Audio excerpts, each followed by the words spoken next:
I've come to a cemetery in Lexington, Kentucky, to meet Dr. Abdul Munim Samban Jitmood.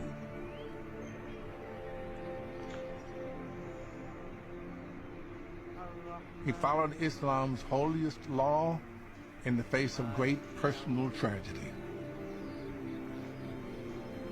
I want to tell you myself how grateful we all are that you take the time to spend this time with us. Yes, sir. This is mutual, sir. I understand that you had something tragic to your family. Can you tell me about it? Yes, sir. 3 years ago, of course, our dearest son, Salahuddin, got murdered. Dr. Jitmood ran an Islamic academy in Lexington. He lived here with his wife and 6 sons. In 2015, Dr. Jitmood's second youngest son, Salahuddin, was working his way through college as a pizza delivery driver. Tell me what you remember happened actually that night. Yes, sir. So I gave Salahuddin a call. And he said, Baba, I'm delivering the pizza. Oh, I will call you later then. He said, Inshallah, Baba. That was his last word for me to hear. Inshallah. That means God willing, right? Yes, God willing. Then a few hours later, he had one more delivery to do. Salahuddin was called to an apartment complex on the outskirts of the city. Actually, that order not supposed to be his order. It's another lady supposed to deliver, but she afraid, so Salahuddin volunteered. As he approached the door, he was attacked, robbed, and stabbed to death.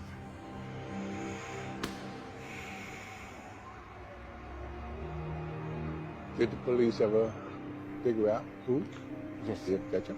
Trey Alexander Relford, along with 2 accomplices, had devised a plan to rob a pizza delivery driver. Salahuddin became their target. Relford was found guilty for his role in the killing.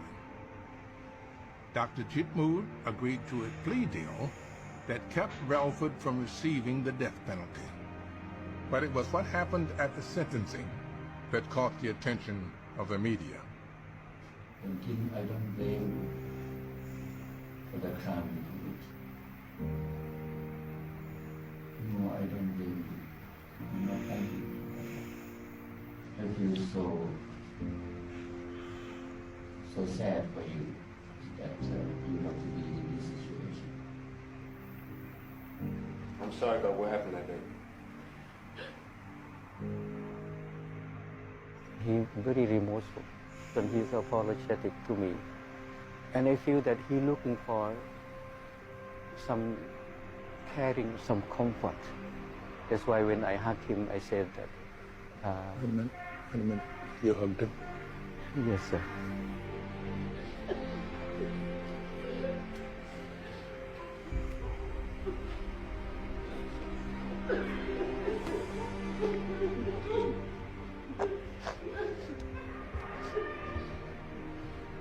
We just hug each other like a father and son. And I feel he's one of my flesh and blood.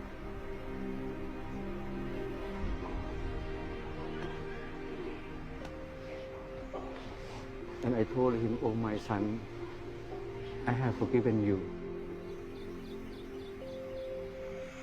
You have a brand new chapter of life. Make yourself change and become a full person. That's what my message to him.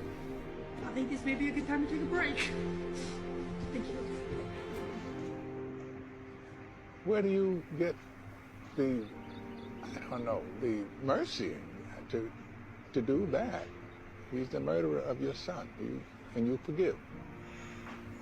Mr. Freeman, it didn't come easy, but because of Shahada, our deep belief in the oneness of God. The Shahada is the first and greatest of the 5 pillars of Islam. These fundamental rules are the foundation of the Muslim faith. The Shahada states that there is no God but Allah, and Muhammad is his messenger. How does that manifest itself in daily life? Because God created all of us.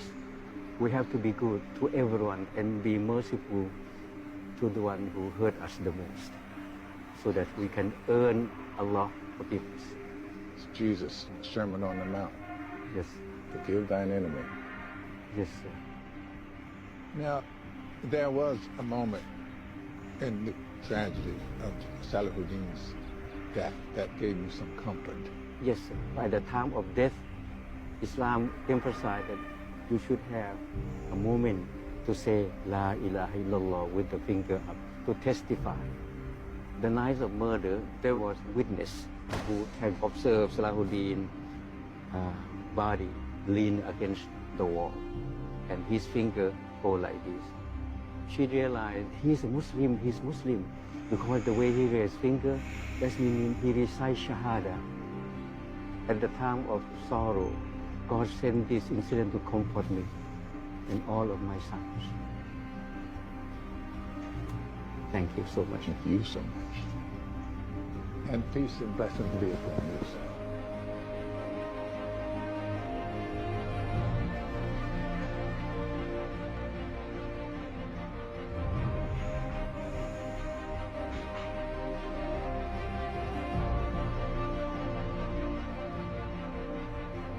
Thank you, sir.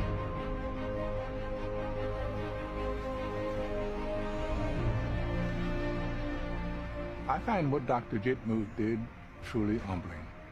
Of course, he was saved with just following God's commandments about Shahada.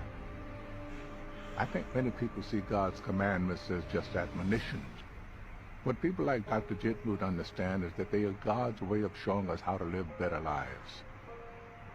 As communities, as individuals, as members of the human race.